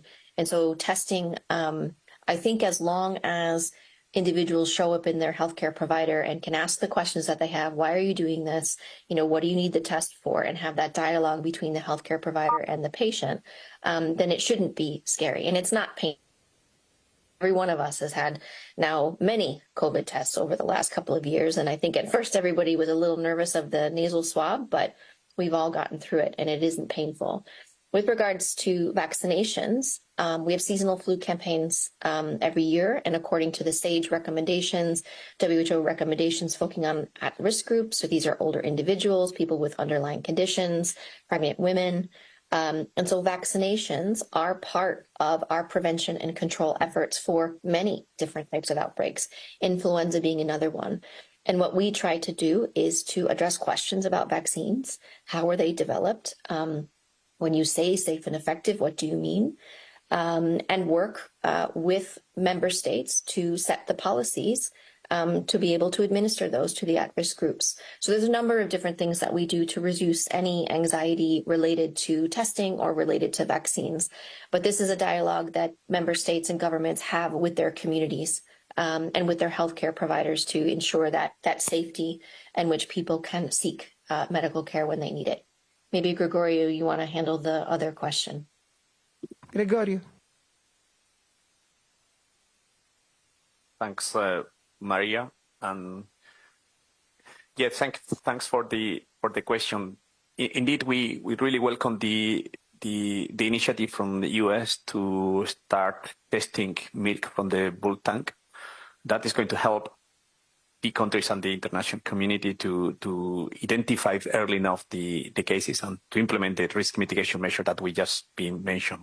Active surveillance in the context of US by testing the milk was a request, and we welcome this initiative. In terms of surveillance in the rest of the world in cattle population, we are very aware that there are some countries already doing serology testing to rule out the presence of avian influenza in cattle. So far, we have not have any report of circulation of avian influenza in cattle outside of US. From GUA, we published a policy statement. The last one was updated a couple of weeks ago, and you can find it in the website.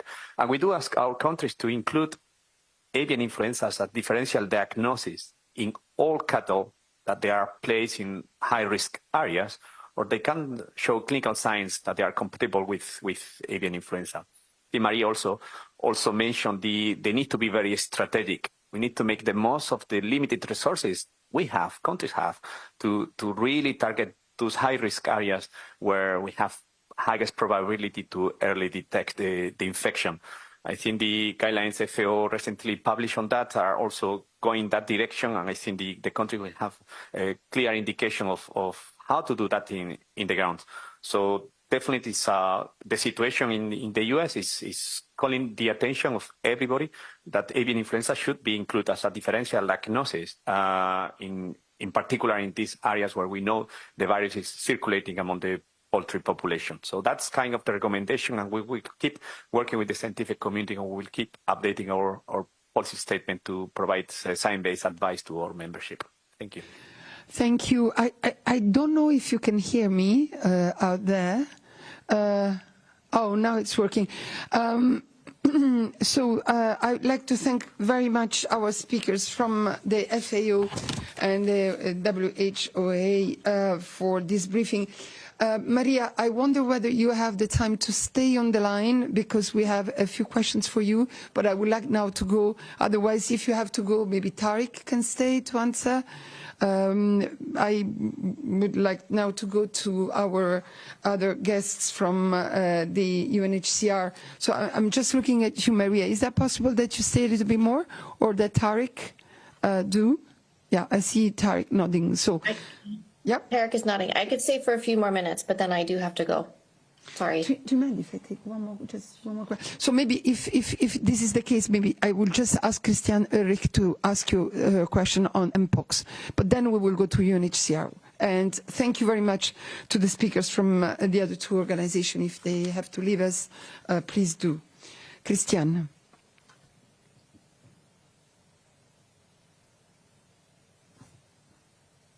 Okay, we don't hear her. We have a problem today. Okay, Christian, you're on. Go ahead. I wasn't. Yes, thank you. Maria, my question is on Mpox. There's a school in Germany where two pupils who are in a household where someone had traveled to Africa are infected with Mpox, and the school has decided to suspend education. They are doing online stuff now. I was wondering, is this a harbinger of what might be coming? Do you think it's an overreaction, or is this the right thing to do if two pupils in a whole school are infected, to close down the school? Thank you. Well, thank you, Christian, for the question. I've only just seen the media about this clip, so I can't comment about the specifics within the school. I can tell you that WHO and UNICEF just issued guidance related to Mpox in schools, and can say that from what we know about transmission of Mpox, there's a lot that we can do to prevent human-to-human spread. As the spread of Mpox is really through close physical contact. Of course, there's other ways that it can spread, but it's mainly happening between close physical contact between individuals. And there's a lot that we can do. So I would advise, we could put in the chat the guidance that we recently published. And again, we're grateful for doing this with UNICEF, of looking at how to protect school children and teachers and people who work at the school. But I do want to reiterate that Mpox is very different in terms of its transmission patterns than a respiratory pathogen. So I see that Shagun just put the guidance in the chat for you.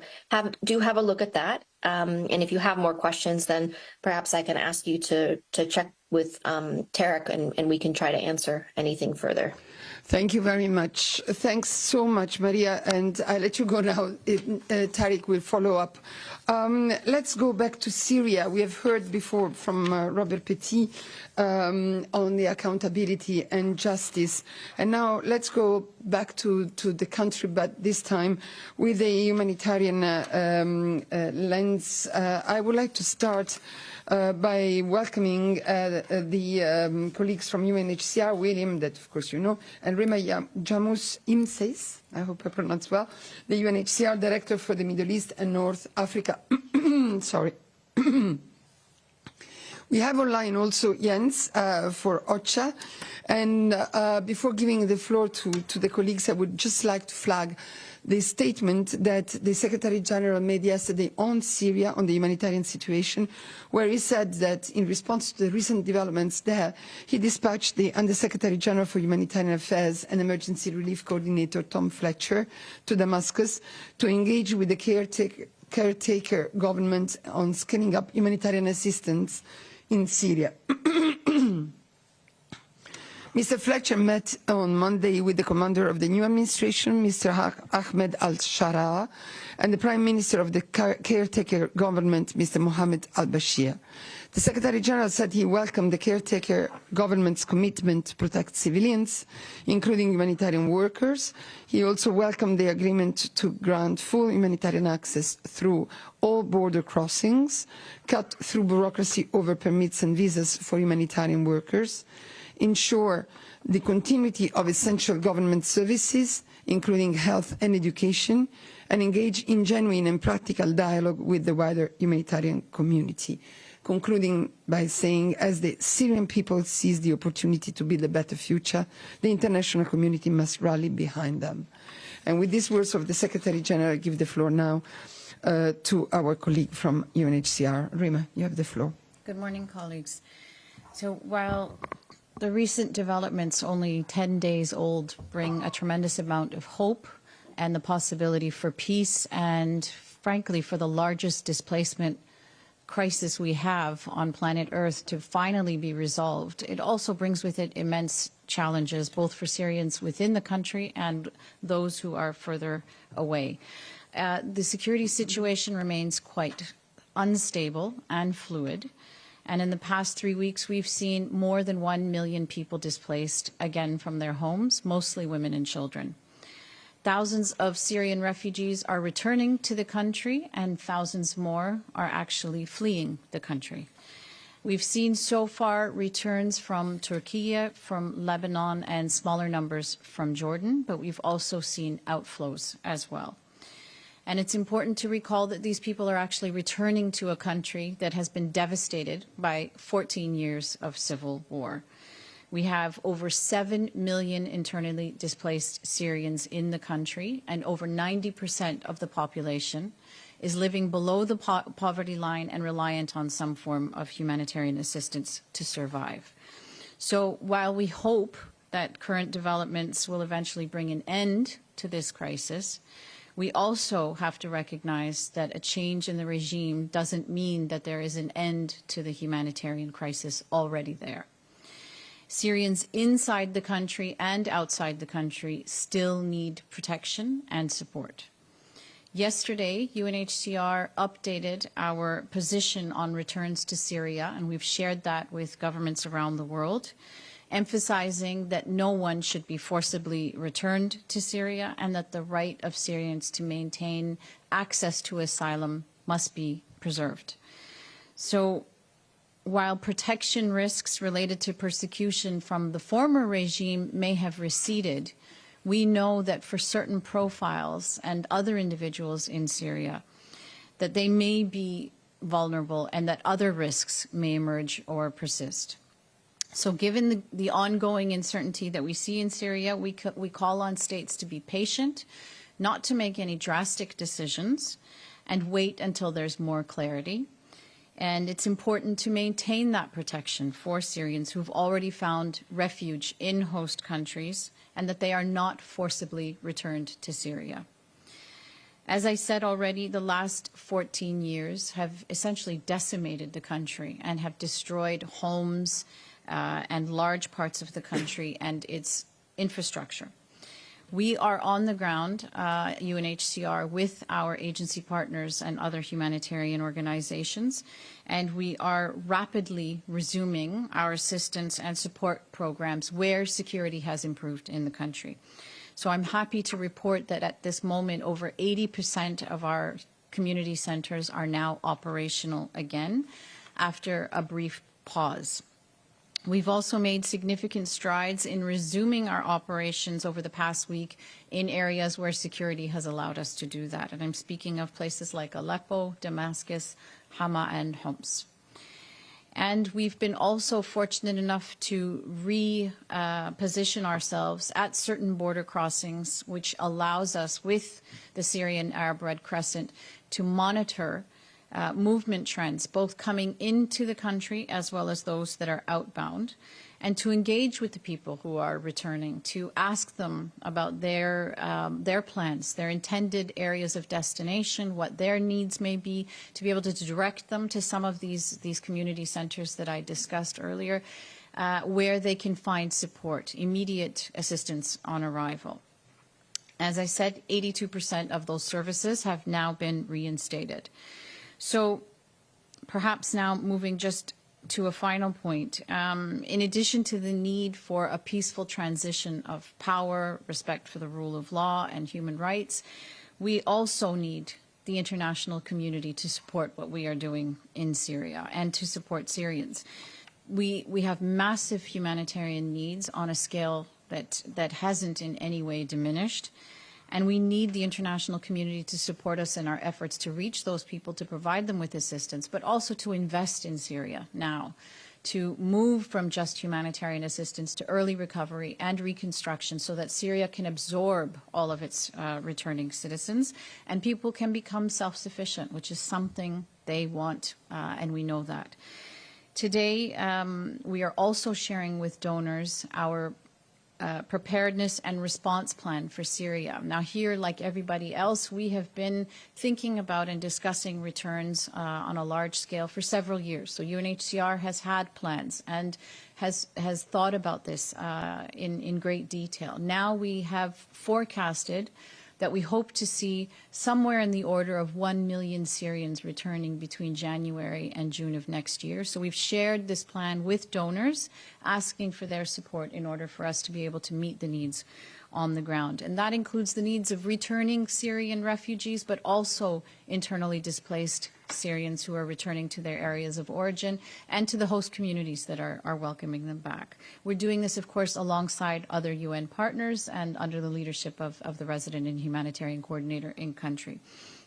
So we are operating in a very dynamic and fluid situation, but we are agile and we've adapted to the new operational reality, and we ask donors and member states to join us and to be equally agile and flexible in providing us the resources we need to meet all of the things that are required now to make these returns dignified, safe, and sustainable. Thank you. Thank you, Rima, very much, really, for this update. Lots of questions also online. Let's start. The first one I've seen was Yuri. Yuri Aprelev, RIA Novosti. Thank you, Rema. Thank you for this briefing. My first question is about the situation at the border between Lebanon and Syria. I remember that 1 week ago, your office was saying that the border is closed and that the people that are crossing this border are doing it illegally. Because the administrative centers for migration from the Syrian sides were closed. Did they reopen? And my second question is about the situation with the Israeli offensive in Syria. Do you notice any movement of population because of this offensive? And do you have access to the territories that have been taken by Israeli soldiers? Thank you. Thank you.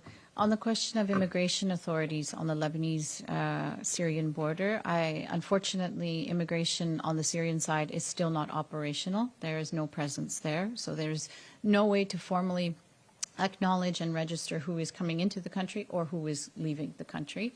On the question concerning movements in the Golan Heights, unfortunately, we do not have access to that area, but our colleagues in UNDOF perhaps would be better placed to provide some information on what they're observing.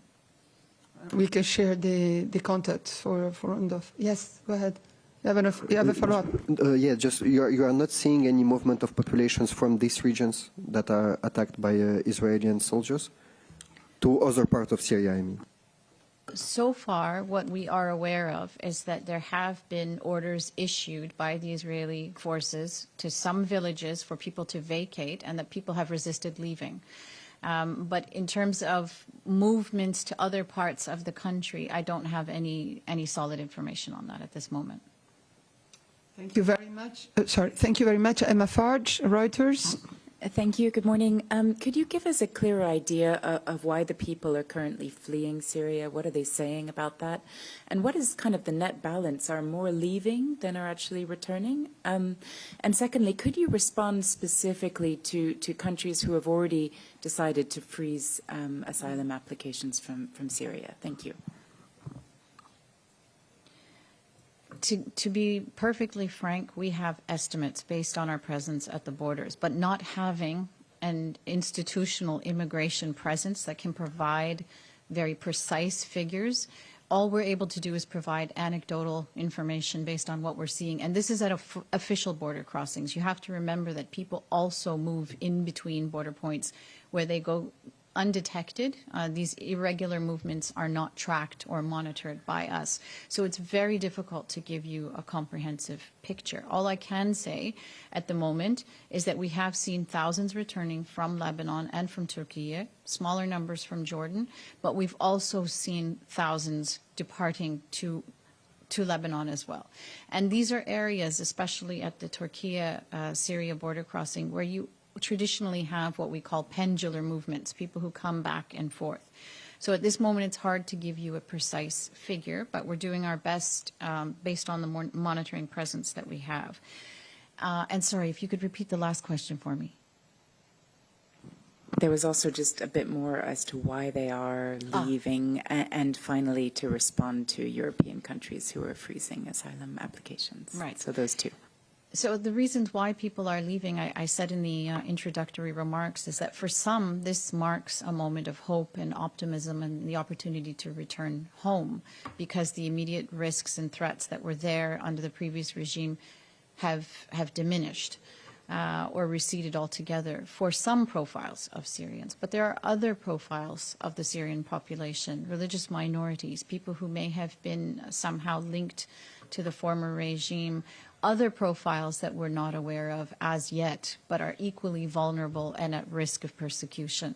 So we are seeing movements of those who fall into those categories. And I should note that those movements happened in the very immediate hours and days following December 8th, but we have not seen any significant outflows since then. On the question of the countries where... And the countries, thank you for reminding me. It's been a very long few days, and not enough coffee this morning. On that, we have been very clear in the non-returns advisory to all countries, asylum countries around the world, that it is just far too soon to make a determination on the safety and stability of Syria. And there are many questions that that need to be answered. Syrians themselves want to return home. We speak to refugees. We conduct our intention surveys, but we also have call centers, helplines. We're talking to people that are approaching us at our operations right across the region. And they're all asking the same questions of us. Is it safe to go back? What can I expect? Will I have a home? Will I have an ability to earn an income? So they are nervous, there's apprehension, and what we're saying to governments that have suspended asylum proceedings is that please continue to respect the right to access territory, to lodge an asylum claim, but give us and Syrian refugees time to assess whether it's safe to go back. Thank you very much. Jeremy? Okay. So Gunilla von Ho? Yeah, in a way it's linked to also Emma's question. In Sweden, I'm a Swedish journalist, the rightist parties in the government have immediately, the day after Assad left, told Syrian refugees, now time to go back, and put a lot of pressure on them going back, also saying that we should now retry really giving them a permanent residency and so forth. Very harsh words. What is your comment on this, on a political party, rightist party, putting pressure on refugees in these kind of situations? I would send the same message that we've sent in our non-returns advisory, which was issued yesterday and available for all of you to consult for the details. It's simply too early to see how safe it's going to be. We need to respect the right of voluntary, safe and dignified returns for Syrians. They are making that assessment. You can imagine people have been displaced for 14 years. They haven't had a chance to live in their countries. And now is a moment that presents itself as an opportunity. And people simply cannot, after 14 years of displacement, pack a bag overnight and return to a country that has been devastated by conflict. So it needs time. And as the UN Refugee Agency, we are calling on member states, political parties, representatives of asylum systems to be patient, to allow the dust to settle, for us to be able to make a detailed assessment of the conditions on the ground. Yeah, but how concerned are you about, rightist parties putting pressures on Syrian refugees to go? Well, certainly, we call on all governments and all actors to respect the principle of non-refoulement, no forced returns. It's an obligation that governments have signed on to, and it's a principle that we need to respect. Thank you very much. Bodhi, you had your hand up. Phoenix TV from China. Yeah, thank you. I have a naive question by my curiosity that on the border has no officer on the Syrian side, it seems. So what happened for the economic support previously allocated for the refugees. Is that before the former regime fell out? What the money goes on? Is that has been lost or disrupted?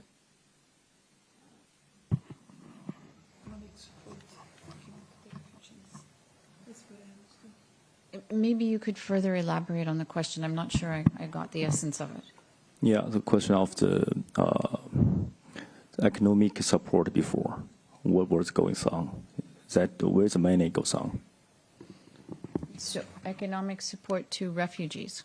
So that continues as people are coming across the border now.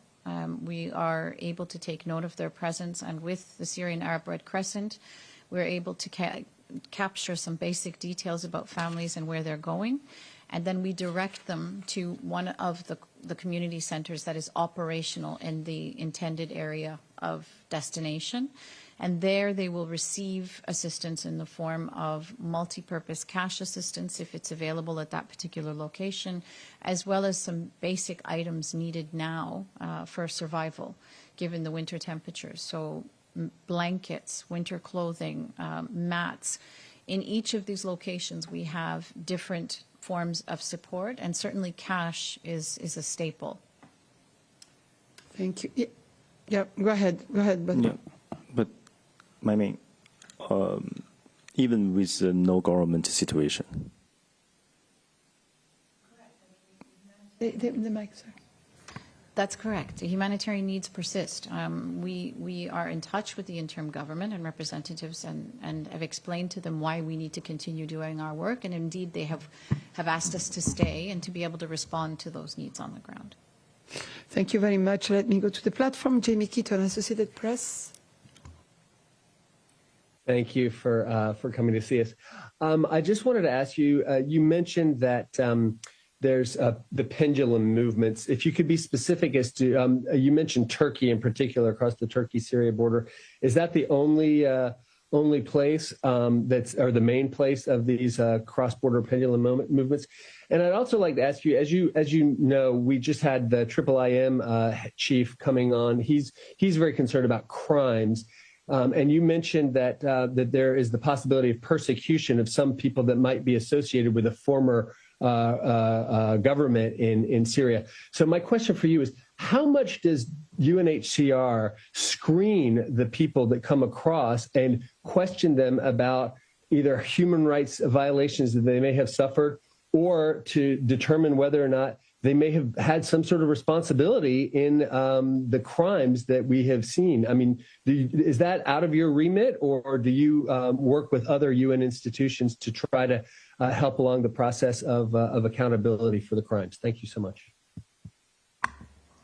Thank you. On the pendulum movements, it's not uncommon in border communities that straddle the border between Lebanon and Syria to see movements that go in both directions. People are sharing farmland. In some cases, there's intermarriages between, citizens of both countries. So those movements have been happening for years in border communities. Now we're seeing something of a trend at the Turkey border, where we have male heads of household who are coming in order to basically assess the situation, to go back to the family home, to see whether it's habitable, to see whether there's opportunities for schooling, whether there's an opportunity to earn an income.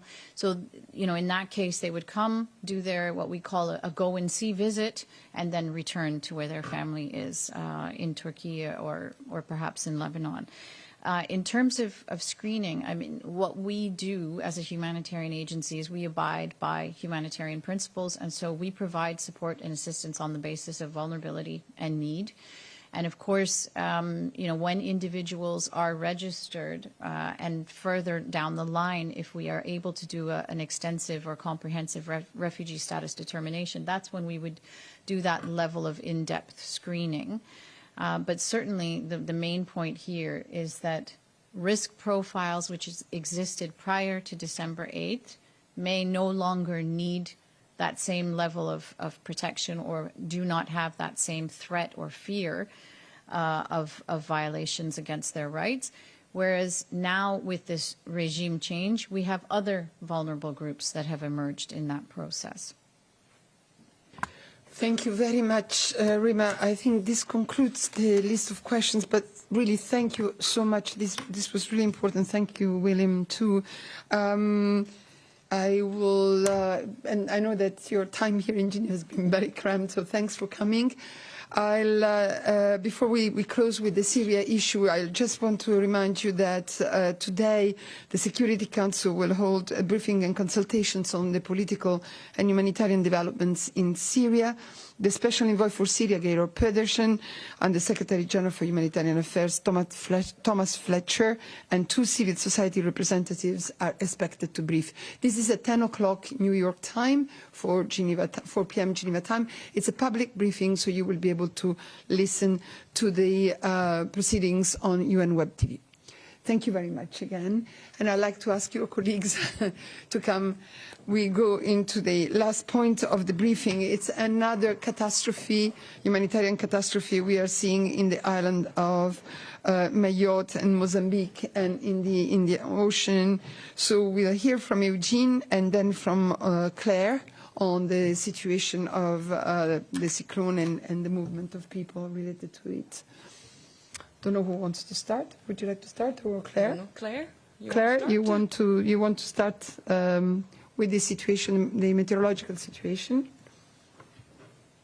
Yeah, sure. Can you hear and see me? Yes, we can. Go ahead. Okay, good. Okay. All right. Thank you. And I know it's been a very, very long briefing, so thank you for your patience.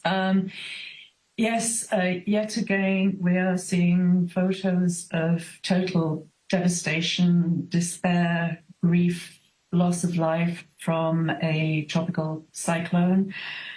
These are images, unfortunately, that we are seeing, on an almost weekly basis. And this time it's a tropical cyclone called Chido, which has had a very big impact in the Southwest Indian Ocean. We'll hear from the UNHCR on the impacts on Mozambique. So I will focus on what happened in the French Overseas Department of Mayotte. Mayotte is a tiny, tiny, tiny island. It's been absolutely devastated by this tropical cyclone, which basically engulfed the entire island. We are seeing reports, as yet unconfirmed, of hundreds of deaths, and the French president has declared a state of national mourning. So what happened exactly? It's the start of the tropical cyclone season in the basin in the Southwest Indian Ocean. And it's got off to a very active and quite an early start. Chido sort of developed last week, and it hit Mayotte, made landfall in Mayotte on the 14th of December with wind speeds of more than 200 kilometers an hour, gusts of up to 225 kilometers an hour. And it was the strongest storm to hit Mayotte in 90 years. This is according to Météo France. What normally happens is storms quite often will hit Madagascar, and on landfall they weaken. This one sort of skirted around Madagascar and then just made a direct hit on this tiny island of Mayotte. Such was the strength of it that it actually destroyed quite a bit of Météo France's observing system. We saw torrential rainfall and very, very high seas. We're quite familiar with red alerts, which is normally the top level alert. Such was the violence of this storm that Météo France actually went one higher and issued a violet alert. So, as I said, many housing structures, informal housing structures, have been totally flattened. The death toll is reportedly in the hundreds and is expected to rise even further if the worst fears are confirmed. Chido then moved on from Mayotte and made landfall over Mozambique on the 15th of December before weakening. It brought heavy rainfall from to both Mozambique and to Malawi. And as I said, it's the start of the tropical cyclone season. So in this region, so hopefully we won't see worse to come. But we need to be prepared. We need to have the early warnings, and we need to protect people, to save lives. Thanks. Thank you very much, Urji. Thanks, Claire. On Mayotte, I will more focus on the Mozambique situation and the humanitarian response on the ground. So as Claire mentioned, the tropical cyclone Chido struck northern Mozambique over the weekend, bringing the torrential rains and powerful winds that devastated the community in Cabo Delgado and Nampula provinces. Those are two provinces that the internally displaced people also reside. The storm destroyed homes, displaced thousands again, and severely damaged roads and communication network, hampering relief effort in areas already hosting a large number of forcibly displaced people. UNHCR, the UN refugee agency, is deeply concerned about the impact on these vulnerable community and is working closely with the government of Mozambique and humanitarian partners to provide immediate assistance. Within the first 48 hours, UNHCR supported the largest accommodation center in Pemba, the capital of Cabo Delgado, where more than 2,600 people received emergency relief and essential items such as a blanket, mosquito net, sleeping mat, and emergency shelter supplies. UNHCR is also coordinating the provision of a vital protection service to the most vulnerable, including displaced population. While the full extent of the damage in rural area remains still unclear, preliminary assessments suggest that around 190,000 people urgently need humanitarian assistance. And 33 schools have been affected and nearly 10,000 homes were destroyed. In some villages, very few houses remain standing at the moment. Years of conflict, forced displacement and economic hardship have left the community in the region increasingly vulnerable. For many displaced families, Cyclone Chido has caused a renewed hardship, washing away what little they had managed to rebuild. In Nampula provinces specifically, while some districts were affected, the more than 8,000 refugees, mainly from Democratic of Republic of the Congo and Burundi, residing in Maratane camp, experienced minimal damage, suggesting that recent efforts to build the climate resilience housing were effective. UNHCR is also monitoring the situation in southern Malawi. The storm brought the flooding and destruction to several areas. UNHCR has a pre-positioned shelter kit to support the government-led response. As Claire mentioned, UNHCR is extremely worried that the cyclone Chido may signal the start of an intense and destructive rain season, which has historically brought cyclone and severe flooding to the region. Displaced community and their hosts already struggling to recover, now facing increased risk of further displacement and loss, and highlighting once again climate impacts continue hitting the most vulnerable the hardest. UNHCR is committed to supporting affected community in Mozambique and across the region, working closely with the government and humanitarian partner. However, resources are rapidly depleting, and thousands more refugees and individual and IDPs will need urgent assistance in the coming days. Thank you very much, Eugene. Questions on this matter? Nina, was that a hand? Go ahead.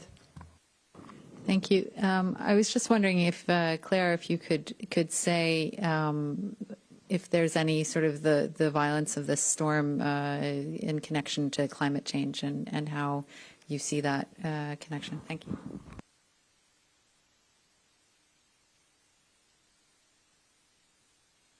Sorry, right. Yeah, you're on. Météo France actually sort of posted quite a detailed article on their website about this storm, and so I'll quote from this, and I can send it to you as well. It said the role of climate change was unclear, and this is a quote. Well, I've translated it from the French. The impacts of Chido are above all due to its track and the direct hit on Mayotte. This is an extremely rare event not seen for 90 years. Our current state of knowledge doesn't allow us to draw any conclusions about the role of climate change on the track and on the intensity of this of this cyclone. So I think, in general terms, the rule of thumb is that warmer ocean waters do favour rapid intensification of tropical cyclones. We saw that earlier this year in the Atlantic basin. But what is particularly unusual about this storm is the trajectory. The fact that it skirted around Madagascar and the acute vulnerability of this. Of this very, very small island, which was basically, just engulfed in this storm system, and the fact that the last time it happened was not, a similar thing was 90 years ago, does speak to the exceptional nature of this storm. Thank you very much. Let me see if there is any other question. Don't see any. So thank you for very much, Eugene and Claire. That concludes our briefing today. I don't have announcements for you. Thank you very much for following it. It was pretty long. I just wanted to draw your attention to the fact that tomorrow is, as we know, International Migrants Day, 18th of December. We have distributed the statements of the Secretary General for this important day. And I just wanted to also tell you, we have a new series, video series called 3 minutes. It's in 3 minutes we try to give some explanation, easy, understandable, and quite lively explanation about the theme of the day. And so this afternoon we will distribute the 3 minutes of this month, which is dedicated to the International Migrants Day, which the international community celebrates tomorrow. So I think that's all from me, unless there are questions. And so I'll see you on Friday for the last briefing of 2024. Thank you very much. Have a nice week.